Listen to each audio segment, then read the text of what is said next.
Acharya Shree, how does one distinguish the true enlightened master out of the many so-called masters if their teachings appear very similar?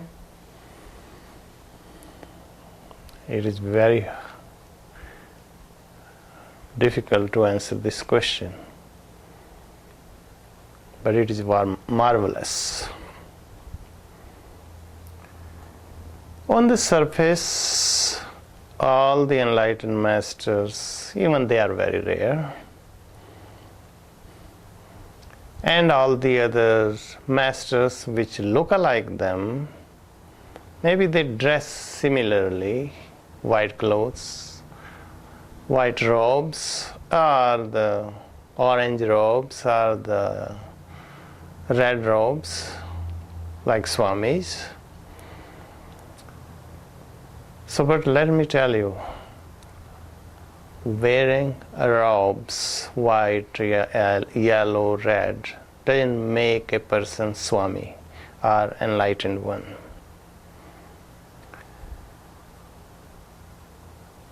It's very difficult to prove that this person is enlightened, because enlightened master will not say that he is enlightened. If he says he is enlightened, it means his ego is speaking.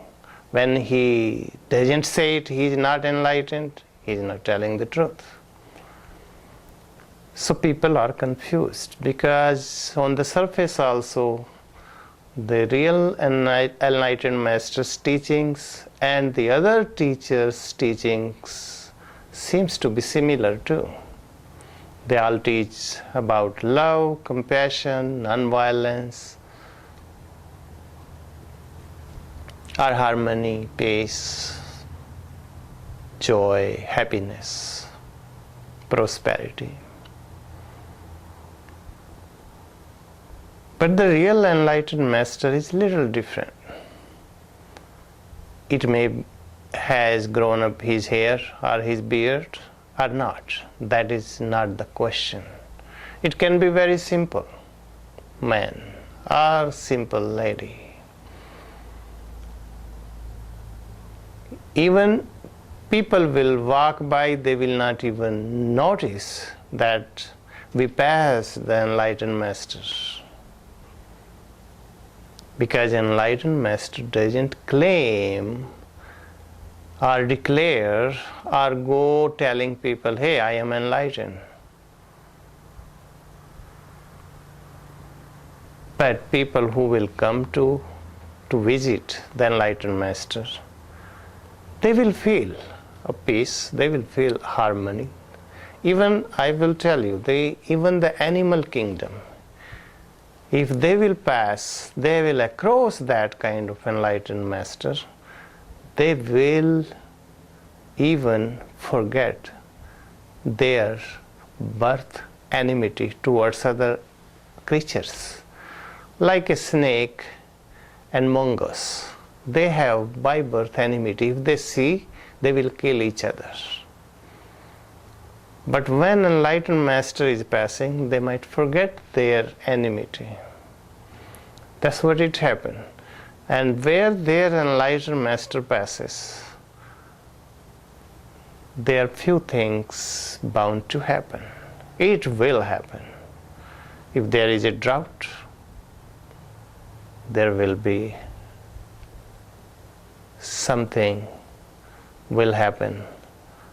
The region will be prosper again.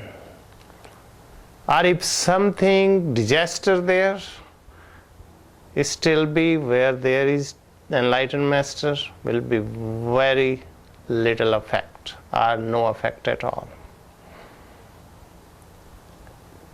Because enlightened masters try to sit somewhere on the earth, just on the soil or under the tree, but the tree will make suddenly, the tree will blossom, the flower will blossom right there. Those are the symptoms of an enlightened master They don't force anyone that do this or do that. They will teach you the right thing, and the person will feel it, harmony, right away, that there is something special here. And the teacher will not force the person, like meditation will not force to meditate. All the enlightened masters, they are against of the books, because there is no need of books. Whoever spoke in the past or whoever has written the books, there is only guideline, general ideas. That's what it happened.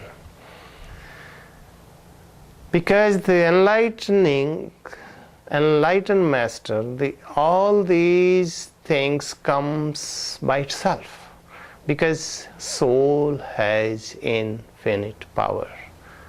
Soul doesn't need to read or well versed in the holy books, what they consider that is the holy book, like in Christianity, Bible, or Hindu Gita or Veda.